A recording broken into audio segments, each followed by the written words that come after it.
Come, come, whoever you are, wanderer, worshipper, lover of leaving. Ours is no caravan of despair.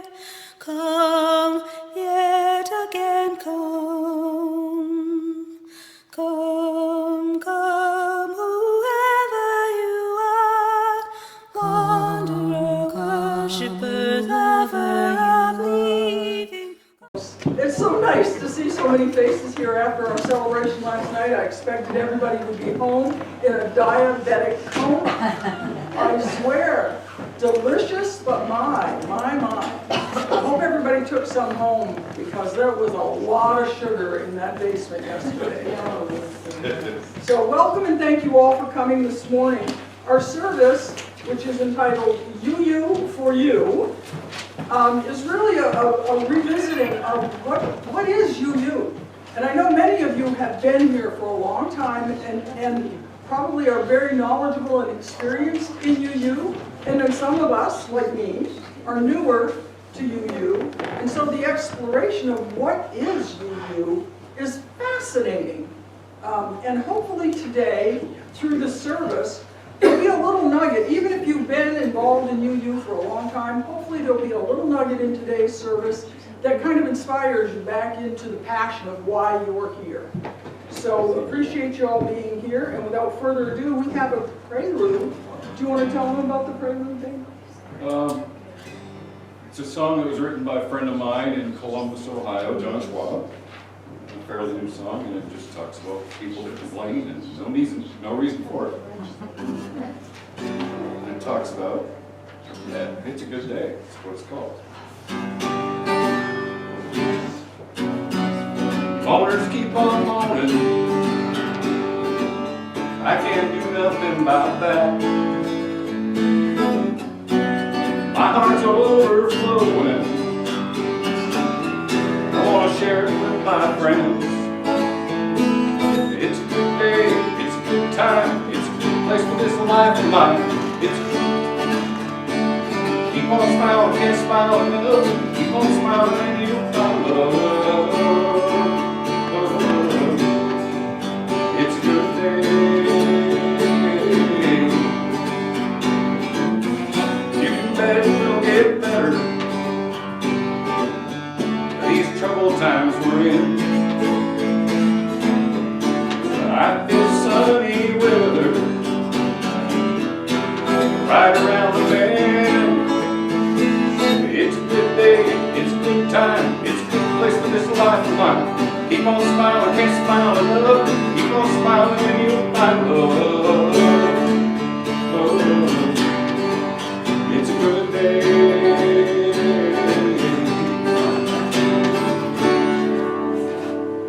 It's a good day. It is a good day. I just want to welcome our Zoomers. I can see you back there. Good morning. Thank you for joining us via the Zoom. So in opening today, I'd like to share with you something that we're all familiar with, I'm sure, but I think it's important to remember as we start down this road of newness together. It's important to remember we are covenantal, not creedal. And that will be further explained through the service. But the important thing to recognize is we are covenantal. And what that means is it's sort of our wedding vows to each other of how we will behave, how we will interact, what we will bring with us, what we will share, and how we will be with each other. So I think it's important this morning, even though we don't have our own specific covenant at the moment, I believe that is something that the board has on their table for this congregation as it grows to develop our own covenant. But for the time being, we do have a UUA covenant which kind of encompasses all. So I'm going to share that with you, but you will notice as we go to the video portion of today's program, this particular congregation that we're going to observe, they repeat their covenant as a vow every single service as it opens. And I think that is probably the path that most UU churches use as part of their ritual. So I'm just going to read this to you, and let it settle with you a little bit as we move into today. With hope for a bright future, I come with trust, with love in my heart for all of creation. I come in humility, seeking justice for all, marginalizing none. I come in open-mindedness, with courage. I come willing to be transformed with great joy. Didn't sound that joyful. With great joy, I come to bind myself to you so that together we can do what I cannot do alone. And that is a UUA covenant that covers all. It's not as specific as we might want to be in our own covenant, but it gives you the flavor of what it means to be in covenant. So it's important as we go into what is UU, that we remember we're covenant, we're not creedal. So I thought it was necessary to share that this morning. Our opening words today, if you want to open your book to 586, I'm going to try to read the bold, and I'd like you guys to read the italicized if you don't mind, and really read it out. So, as labor is the common burden of our race, so is the effort of some to shift their share of the burden onto the shoulders of others is the great, durable curse of the race. As I would not be a slave, so would I not be a master. This expresses my idea of democracy. Whatever differs from this, to the extent of the difference, is no democracy. Our reliance is our love for liberty.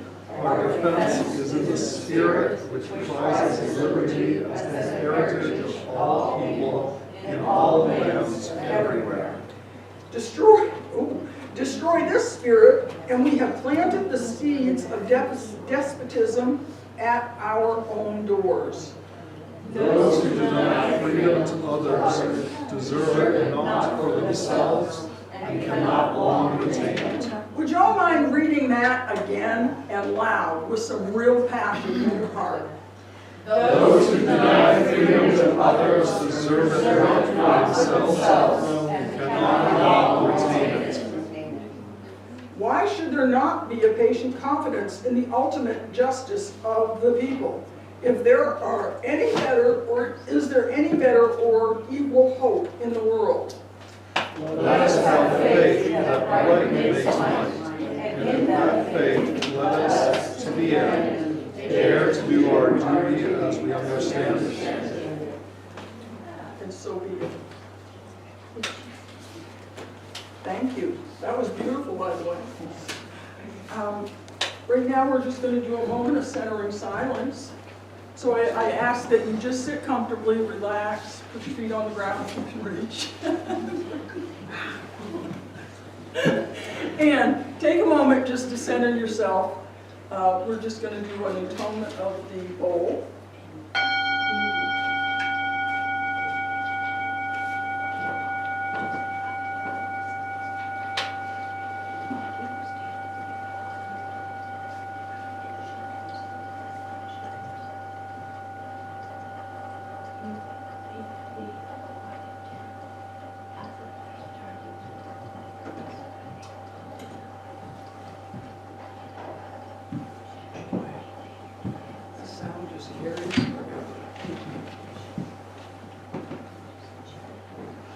Lord, can I implore you to light our chalice this morning,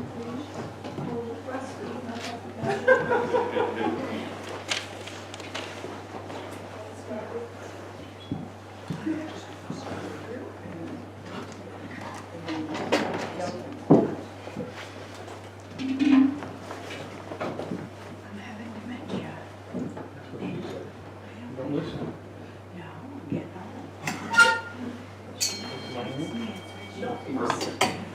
That was the best. Now blow that one out.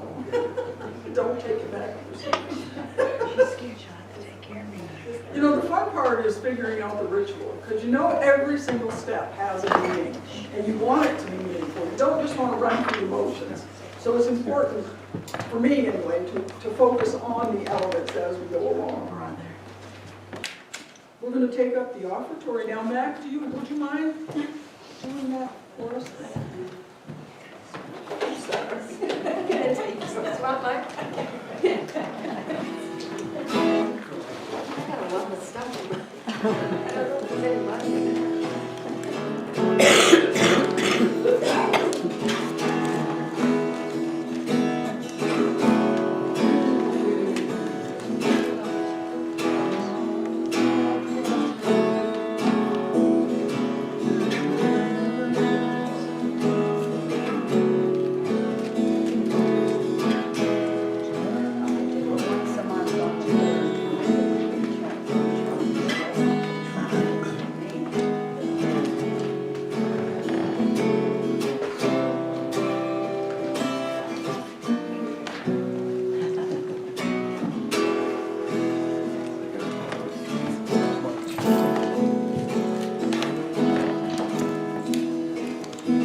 Want to mention the Fishka for openings and also the Popo for the organ care and maintenance are both that on the piano.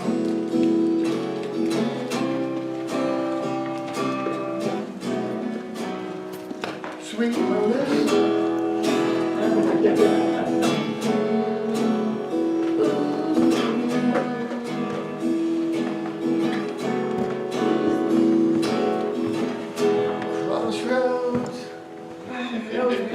It's too high for me to sing. That was beautiful, though. Thank you very much. So thank you all for these blessings, and may they multiply and bring good works to the community from your hearts to theirs.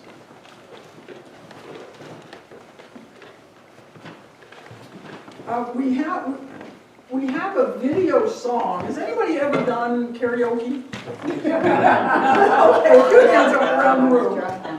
So this isn't an actual karaoke, but it is, there are lyrics. If you want to open your book to 128, which is a song that we are fairly Ice accumulation of at least a quarter of an inch. Wow. Okay, volume, it's a thing. Okay, everybody's awake now? That's what we like. So please feel free to sing along to the video. Lee was going to lead us. That's right. Lee was going to lead us, and that would have been beautiful, but we don't have Lee here this morning, so I'm going to rely on you to just belt it out there. And the TV's on 100, so what's...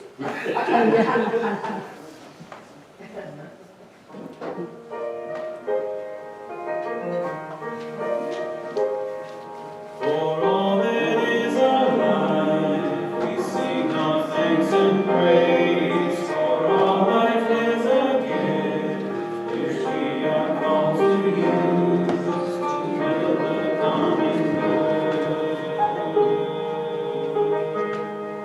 and make our own days glad.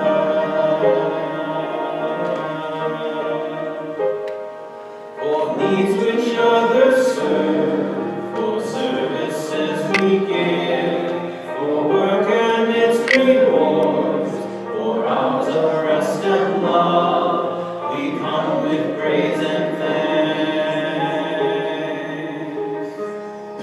For all that is our life,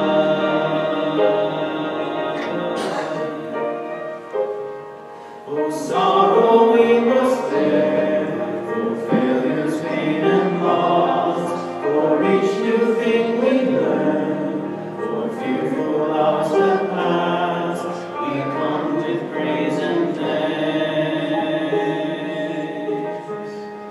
For all that is our life,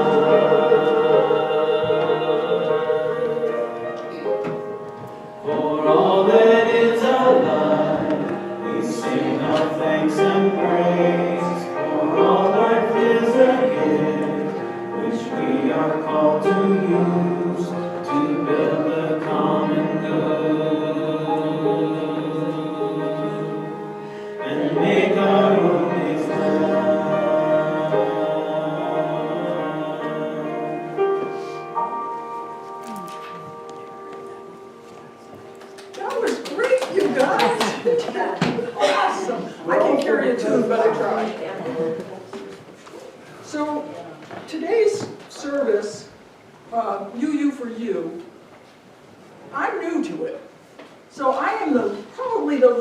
experienced person in the room to talk about what is UU. And so rather than me fumble around trying to explain the history and the beauty and the blending and what we are, I thought we would just visit a sermon from Reverend Aaron Green. Green? White. White. There's a color. I knew there was a color. So, yeah. So Reverend Aaron White with the UU Church in Dallas. And I've heard a number of his services, and they do a service like this twice a year because there's always new people that need like a little history of what we are. So today we're going to share his sermon, and it's also in an email link that you have ready. I will send out an email link to this video afterward. Right. So if you'd like to have it in your own library or review it at home. But we watch a lot of the UU YouTube videos because there's so much good out there to learn from. So without further ado, we're going to let Reverend White. Reverend White. Take it over, Reverend White. No, I'm the clerk on the board, and I started watching UU videos and stuff, and I found this one, and I sent it to Dale. So this is Dale's fault that we're presenting this today. She said this would be very appropriate. And I thought it was very interesting too, because how many of you people grew up being Unitarian? Nobody. But you were interested in religion or spirituality in some way. So I first started going to Baptist church, and then I went to Pentecost church my whole life, and they taught you how God loves you so much, but if you don't behave, you're going to go to hell, but he died on the cross for your sins. And it just made no sense to me. So this explanation of what Unitarianism is fantastic. And I'm sorry to present a video, but Aaron White is just such an eloquent speaker and wonderful quips. One of which is in the relationship between you and your spirit guide or God. God's not the disappointed party.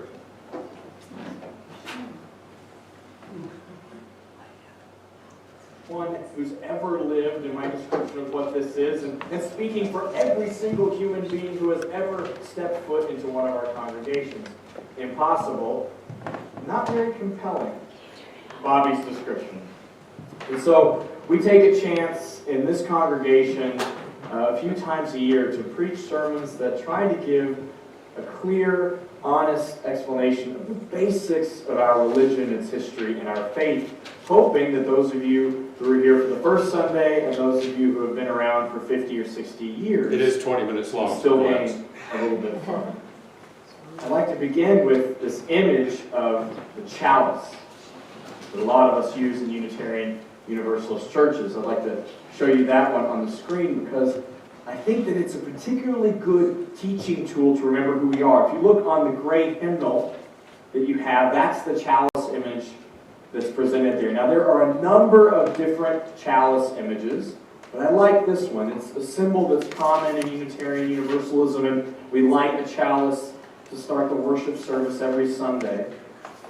If I were to explain in the most simple terms where we came from, I would say we developed out of the merger of two liberal Christian groups, the Unitarians and the Universalists. Those are the two circles in that image. The Unitarians were Christians who rejected the idea of the Trinity. For them, it didn't make sense, either in the scripture they read in the Bible or in their experience of the world, that God was made of three persons. Instead, they thought that God was one, Unitarian. For them, they affirmed that it was the humanity of the teacher Jesus that was important, and many of them affirmed that he was perhaps the greatest religious teacher. They said that it was important that the kind of teachings that this person was talking about were taught by a human. Or else how could you or I ever expect to do them ourselves? They rejected something that was more important, though, I think, than the Trinity. It was the notion of original sin. This is actually what separated them from other churches at the time. They said being born human doesn't separate you from God. That being born in this flesh, in these bodies, means that you partake of something good and holy and ancient. They talked about the spark of the divine being in every one of us. And in fact, for them, a very heady people at the time, they said our ability to reason and think things out was in fact evidence that God moved in us. These are people like John Adams, Ralph Waldo Emerson, Henry David Thoreau, Elizabeth Cady Stanton, Susan B. Anthony. When I say Unitarian, I'm talking mostly about Congregationalist Unitarians in New England in the 18th and 19th centuries, but we have Unitarians going back far enough, 500 years in places like Poland and Transylvania. The first and only Unitarian king in history was from Transylvania. The Universalists, the other circle there, were also Christians who believed that no loving God could ever, forever punish part of its creation to eternal damnation in hell. The way they understood it was that God was the most loving parental figure they could imagine. And as a new parent myself, and knowing parents that I know in the room, they said if those of us here couldn't imagine sending our own child to suffer in hell for all eternity, how could the most loving presence that's ever existed do that? And all of them agreed on how it worked. Some of them thought there's no hell, and some of them thought, well, there is one, but nobody goes there. And other people thought, well, there is some, and some people go there for some time, but eventually what they agreed on was that every part of the creation would be reconciled with the divine. There's a very important person in our history that not a lot of people hear about named Hosea Ballou. He was a Universalist, and his ancestors founded Tufts College, a Universalist school. And he said, this is an interesting thing, he was ordained at age 22 without knowing that he was going to be ordained. So he was at a Universalist convention. They were gathered in a big worship space like this, and there was a man by the name of Elihan Winchester. They all had names like that back then. And Elihan Winchester was preaching a sermon about Universalism and looked down and saw Hosea Ballou sitting. And he grabbed a big Bible and he ran down and set it on Hosea Ballou and ordained him into the ministry right then and there without him knowing that it was going to happen. And this 22-year-old went on to become one of the most famous Universalists that was in our history. When he was in his early 30s, he wrote a book called A Treatise on Atonement. A long book, but the important pieces are simple. He said, it doesn't make any logical sense for an infinite God to infinitely punish finite people for making finite mistakes. It doesn't make any sense that that would be the case to him. And then I think my favorite line in the whole book, he said, in the relationship between God and human beings, God is not the dissatisfied party. Okay? That's important, so I will repeat it. He said, in the relationship between God and human beings, God is not the dissatisfied party. And this is 1805 when he wrote that. Over time, most people in the Universalist camp became known as ultra-Universalists. These are people who said it doesn't matter if there is a literal place called hell or heaven. What's actually important is that we do the best we can to reduce hell on this earth and to create heaven while we're here. Because for them, the whole point of religion had changed. It wasn't about assuring a special relationship with God. It wasn't about getting into heaven or not being punished. Religion and the purpose of it changed from getting people into heaven to getting heaven into people. And that's something that we've inherited from them. In fact, at one time, they were the 5th biggest religion in the United States. But as other churches stopped preaching as much about hellfire and brimstone, we lost a little our luster. Thomas Jefferson wrote in one of his journals, in this country of free inquiry and belief, there is not a young man living now who will not die a Unitarian. So he was wrong. Over the course of time, these two groups actually became more and more like each other. They began searching for truth in many sources. They were action-oriented people in the world. And actually, the high school students in both religions merged in the 1950s. And then 10 years later, the adults followed suit. And in May of 1961, they formed the Unitarian Universalist Association of Congregations. Less a denomination and more a group of churches who have made promises about how we'll live together. You can see in this image, the flame is off-centered. The old Universalist symbol was a circle with an off-centered cross in it. And for them, it meant, we are Christians, but there's room for everybody. The flame in the chalice came from the Austrian artist Hans Deutsch. The Unitarian Service Committee was working in the 1940s to help Jews and Unitarians and others escape persecution in Nazi Germany. They needed official paperwork to do so and look like a real organization, and they got an artist, Hans Deutsch, to make this symbol of the chalice. Each piece of this image is a part of who we are. Now my guess is that you're not in the pews today because of what some 17th or 18th century theologian had to say. That actually your belief about the person of Jesus or what happens after you die doesn't make you come here. You could think any of those things by yourself. Today in this place we affirm, like I say in the welcome, that we believe God is experienced in many ways, that every single human being is worthy of love without exception, and that religion is about how we choose to live today. In the reading, our late colleague, Forrest Church, talked about the notion of a religion based on one light, many windows. That we get into trouble when we stop either believing that there's a light at all or when we start throwing rocks through other people's windows. For us, and I think this is hard for a lot of people to truly get. It takes a long time. This is not a religion about being right. No matter what you believe or don't believe. This is not a religion about being right. It's a religion about being in right relationship. Those two things are different. Let me put it this way. In some religions, you join and become a member when you say, I believe these particular things to be true. I affirm this creed or doctrine, or I don't. That's a creedal church. And there are plenty of them. Other religions, you join because you've made a promise with other people about how you choose to live on the earth with other creatures. That's a covenantal church. And that's who we are. Every single week we recite in our affirmation not a statement of faith, but a covenant, a promise. Love is the doctrine of this church. The quest of truth is its sacrament, and service is its prayer. To dwell together in peace, to seek knowledge and freedom, to serve humanity in fellowship, to the end that all souls shall grow in harmony with the divine. Thus do we covenant with each other. Now for me, a covenantal church is a lot harder than a creedal church. It is absolutely easy for me to tell you what I believe.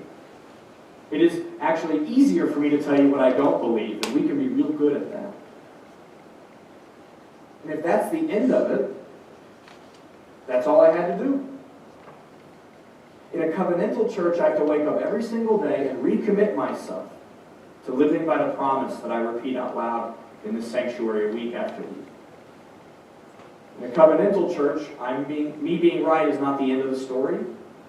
Even when I'm right, I can still mess up. Covenantal church means that I am going to fail, and then get back in covenant, and then fail again, and then get back in covenant.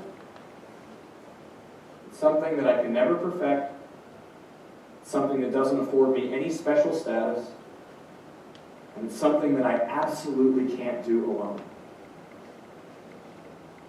Now, do you wish you had a creedal church?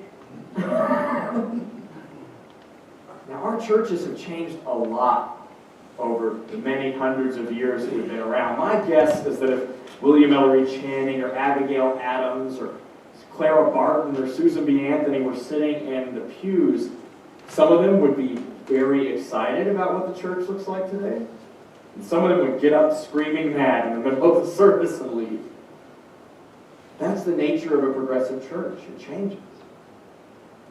But I think that the two things which have stayed with us the whole time, and the two things that without which we can't be a Unitarian Universalist church, are profound humility and active love. I think those things have always been with us at our best. Profound humility means that I have to look for truth wherever I can get it.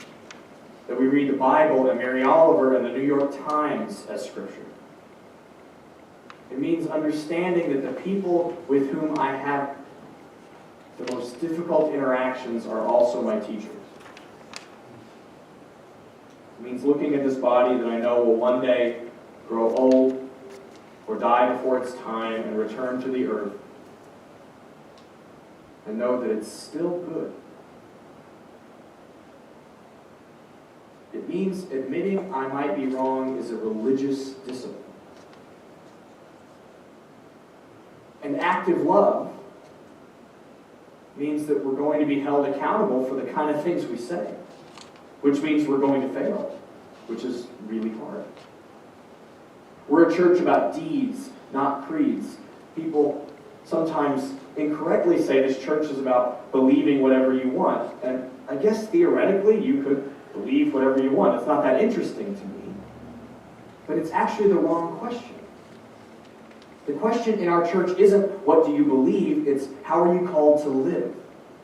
And that's a different question. For me, active love means that you and I, if we participate in this church, are going to be asked by somebody in our eyes, are you willing to serve? And that's a difficult question at times in my life.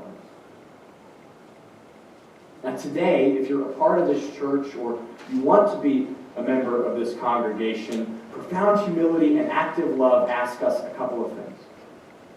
The first is that they ask us to build a community which transcends agreeing with each other, and a community which is bigger than our ability to disagree with each other. It means in a democratic church, sometimes you lose the vote. And it doesn't mean that it's not still your home. Sometimes you're in the minority opinion, and it's still your home. Sometimes you hear things that you disagree with in coffee hour or a class or in service, and it's still your home. And that is very easy to say when you're in the majority opinion most of the time. And a lot harder to do when you're the one disagreeing with something. Profound humility and active love ask us to live in this weird tension as a church that says we're trying to build the biggest place we can, and we still have to stand for something. We want to include all people of goodwill, and yet we have to be a church with a backbone who stands up and works for the world for specific causes over and over again, knowing that not every member will agree. This was the case when our Universalist ancestors worked for abolition and women's suffrage, women's ordination, LGBT rights, a whole host of issues.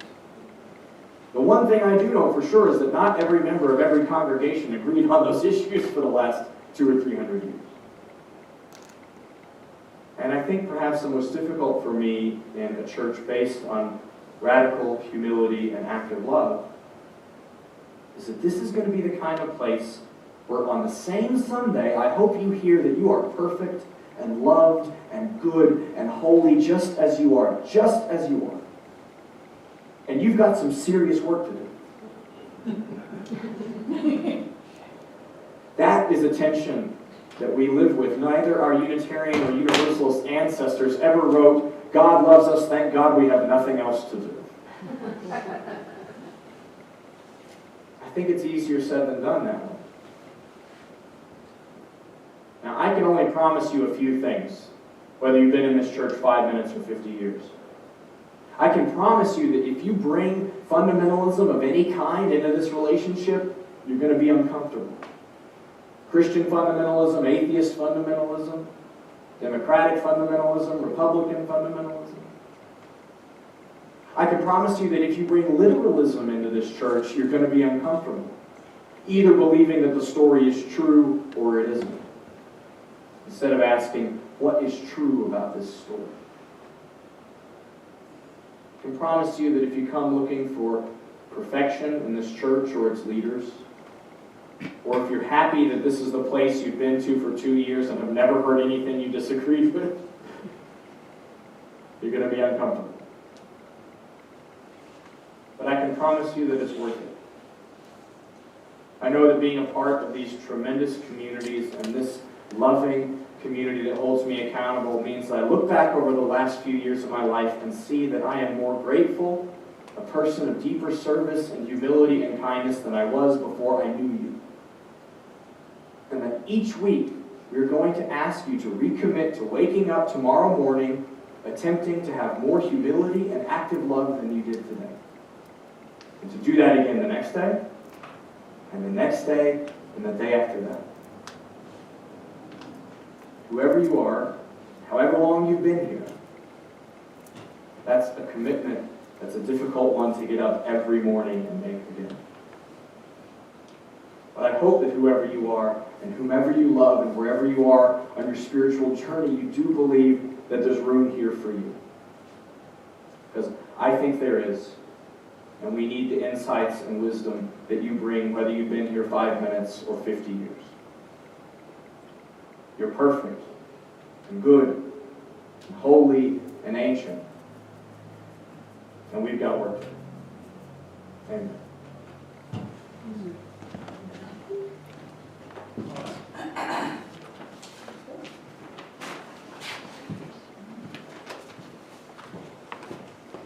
So there is no way I could have delivered that service. But I hope that everybody that was observing it got something out of it, even if you've been here 5 minutes or 50 years. A couple of things that I picked up out of it: deeds, not creeds. And that's what we are. And the other thing is, are you ready to serve? So the reason that I bring that up is, you know, we're in a transition, and it's going to require all of us to serve, whether it's in events, to bring in interested parties who might be willing to work with us to grow this congregation, or to stand behind here and deliver from your heart something you really feel that is necessary at this point in time. Because last night was a beautiful releasing ceremony. I think most everybody was there that's here today. Maybe a few people weren't, but it was a wonderful ceremony. And it was the end of an era. And now it's time that we have to pick up those loose ends and say, now what do we do? And we have a ministerial committee that's working very diligently behind the scenes along with the board, but they need your support. Because I certainly can't, you're going to get real tired of hearing me. And it's not a skill set I have. I mean, I can talk about an issue, but I am not a leader of the people.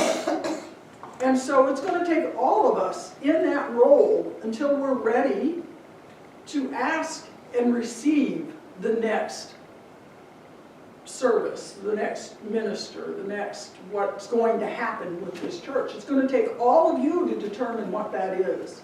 So are you ready to serve? Is there anyone here from the ministerial committee? I'm not on that committee. Stephen, would you like to speak extemporaneously about the ministerial committee, what you're looking for, what your purpose is, what you're doing? I put you on the spot, I know I did. You can pass. You don't have to. I think two things are happening. And one is that in the absence of our regular minister, we are trying to organize services so that people have a purpose that we can announce in advance to come here and be part of a service or presentation. And that's goal number one. And the second goal is the long-term work of what do we want, where are we going, who do we want to be, and bringing those questions back as we have so far to the board of directors. I was there the last time at the board meeting when Catherine said, by the way, the ministerial, I think we call it the worship committee, but I've heard both, committee wants to raise this point and wants to raise that point, and we need to hear back from the board to give us direction. Almost like, maybe not a regular comparison, but when the jury comes back to the judge and says, we need advice to proceed. So I think those are the two things that we've been involved in so far. Awesome. Thank you for clarifying that. So we have a few minutes left before we close the service for today. Would anybody like to speak to what they observed on the video? Was there anything that stood out for you that was like, aha? No. Yes? I appreciated as a newcomer to hearing a cohesive statement. That was, I've heard pieces, pieces I could identify with. But today was comprehensive, and I really appreciated it. Good. Anybody else like to comment? Yes. I have two responses. But the message in the video was to admit when you're wrong, and I want to do that twice here. I have shied away from religion in churches for a long time, and in coming to this church, I came with the expectations that it was going to be a place for fellowship, regardless of who I was or what I believed, and that I didn't particularly need to know about Unitarian theology as a part of that. And I'd like to admit I'm wrong. I'm fascinated now. The other thing in the last few weeks and being part of the worship community is like, I don't know if you want to watch a lot of videos of other people's sermons. I'm wrong about that. This was really amazing, and I'm really grateful for it. Thank you for sharing that. So something, as we wrap up, something that happened last night that you were at the service. Yes? Betty wants to say something. Okay, yes, Betty? Yes.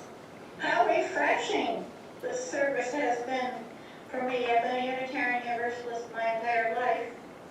And I always think that Unitarians need to have a brain.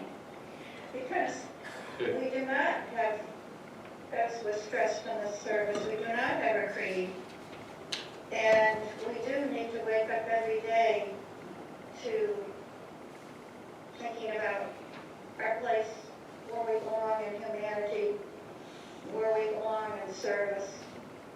And Unitarians have a very, very brilliant curriculum, which I was glad to see you delving into today. There's a lot out there that has been created. I know in some of the Unitarian Universalist churches that we attended when our children were young, they attended Sunday school at the Unitarian Universalist Church and learned from the curriculum.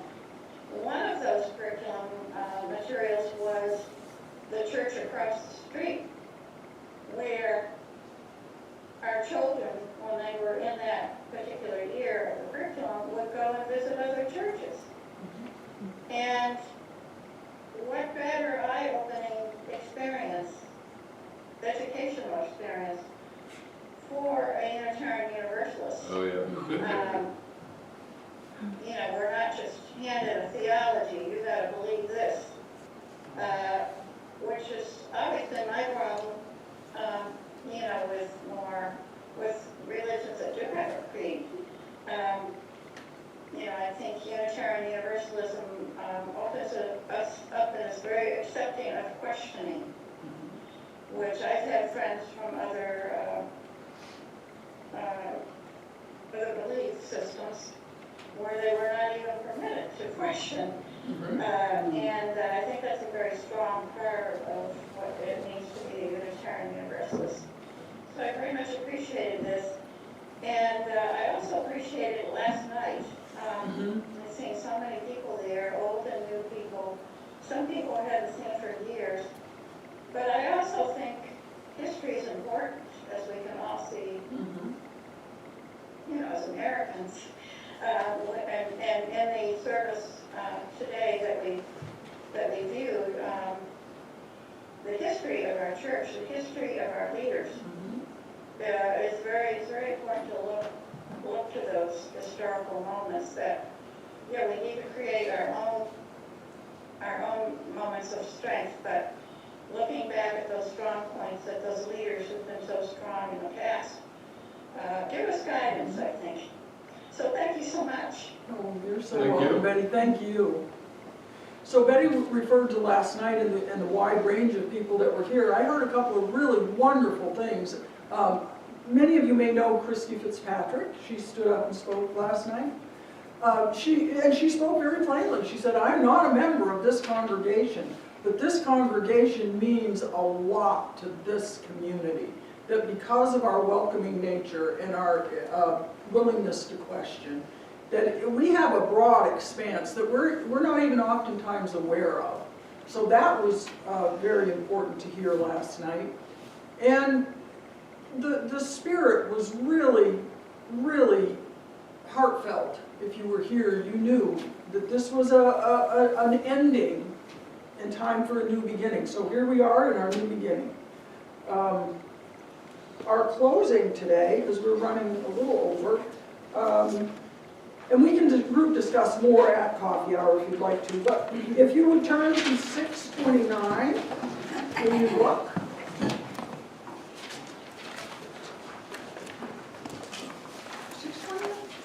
692, I'm sorry. 692, I'm a little dyslexic. Or a lot, depending on the day. Okay. And I will read it if you will follow along. If here you have found freedom, take it with you into the world. If you have found comfort, go and share it with others. If you have dreamed dreams, help one another that they may come true. If you have known love, give some back to a bruised and hurting world. Go in peace. So that ends our service for today, and with that I will extinguish the chalice. Are there any announcements that anybody would like to make? Dale, do you have anything from the board to share? No? Okay. So thank you all for coming. Coffee hour, and I'm sure there's plenty of sweets out there. If you need any more after last night. Also, keep an eye open for my phone. I lost my phone yesterday. It's got to be here somewhere. So, iPhone. Lavender. I had it downstairs for sure, but we had to race out of here. We had an issue we had to go address, so I just grabbed up my stuff and ran out the door, and I think I left it on a table. So, hey, que sera, sera. If I don't get it back, I'll get a new one, and life will start over again. It's not a big deal. But if you do see a stray phone laying around, Is there color or? it's kind of a rose gold, pinky case. Lavender. Rose gold, yes. Green? White. We know how your colors. Yeah, it's green. Mary Alice. Yes, Mary Alice. I have a little request, and that is that I happen to know that Dale and Jim would like a little taste of sweets that we all had yesterday. So if somebody could, if we got thumbs up, somebody to deliver a little plate of goodies to our little sweethearts down the street. Hey, Dale, Joyce will bring some over for you, okay? Our doors unlocked. Just back the pickup truck up. I even woke Jim up, I think. So you are released. You can go have a cup of coffee and something sweet to eat. Thank you all for coming and sharing this morning. You're welcome, hon.